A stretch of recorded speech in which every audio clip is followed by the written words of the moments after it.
Hello BookTube, welcome to Lizzie Faye Loves Books. I'm Elizabeth, and this is going to be part one of what I read in the Around the Year in 52 Books Challenge.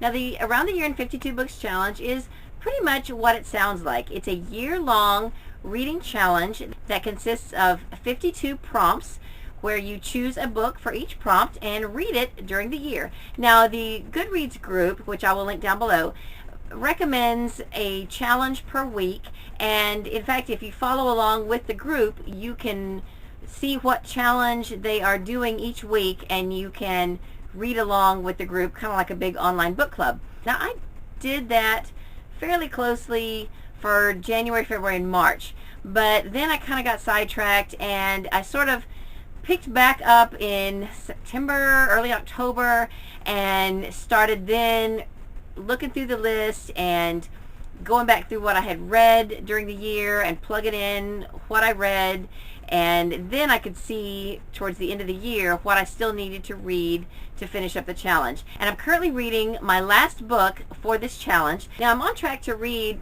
possibly over 200 books for this year, so I didn't have to use one book for more than one of my big challenges because I'm also doing the Pop Sugar Ultimate Reading Challenge.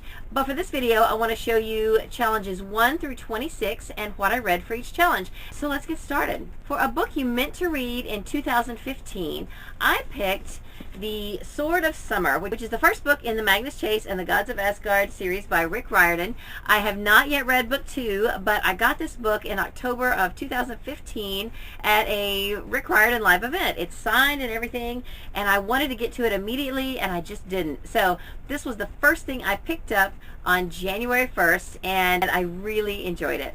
A book set in a different continent, I read Child 44 by Tom Rob Smith.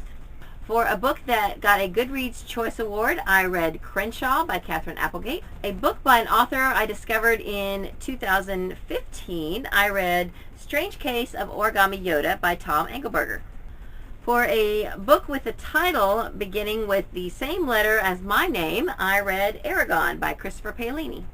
For a book that was the highest rated on my TBR, I read Once Upon the End, which is the third book in the Half Upon a Time trilogy by James Riley.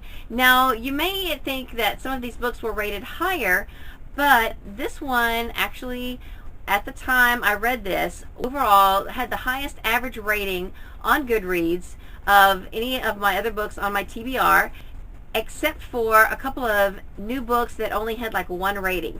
So I felt like this was a better choice because it was rated by quite a few people. I had to read a book about books, and I picked The Storied Life of A.J. Fickery by Gabrielle Zevin. For a classic with less than 200 pages, I read Winnie the Pooh by A.A. Milne. Number 9 is to read a book that was mentioned in another book, and I read Evil Under the Sun by Agatha Christie, and it was mentioned in The Martian, which I also read. For a book by an author you should have read by now, I read just this month, I read So Deadly by Elizabeth Lynn Casey. My sister recommended this to me like 3 years ago, and I should have read it a lot sooner than this, and it was great. For the prompt to read something from the Rory Gilmore Challenge, I picked Encyclopedia Brown Boy Detective by Donald Sobel.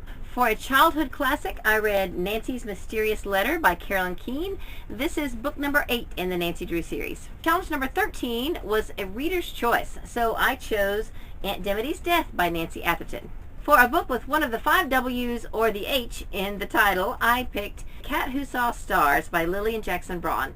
For a book set over 100 years ago, I picked Jane Eyre by Charlotte Bronte, and this was my first time reading this. Number 16 is to pick one of the top 100 mystery novels, and I picked John Grisham's debut novel, A Time to Kill. Number 17 is to choose a book with a beautiful cover, and you just don't get much prettier than the dresses on the Selection series.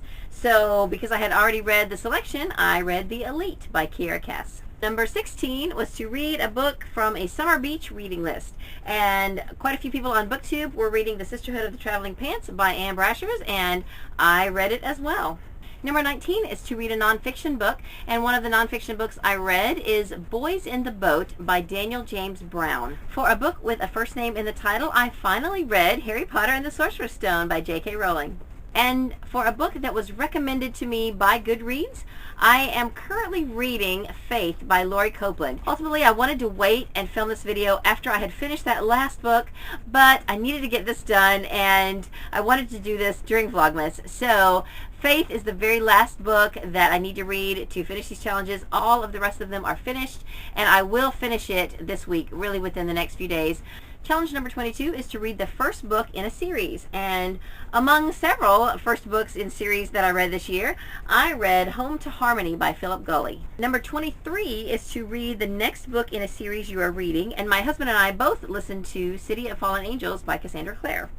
Number 24 is to read a Between the Numbers book, and I read Happily Ever After by Kiera Cass, which actually has several short stories that are between the numbers in the selection series, and I really enjoyed it.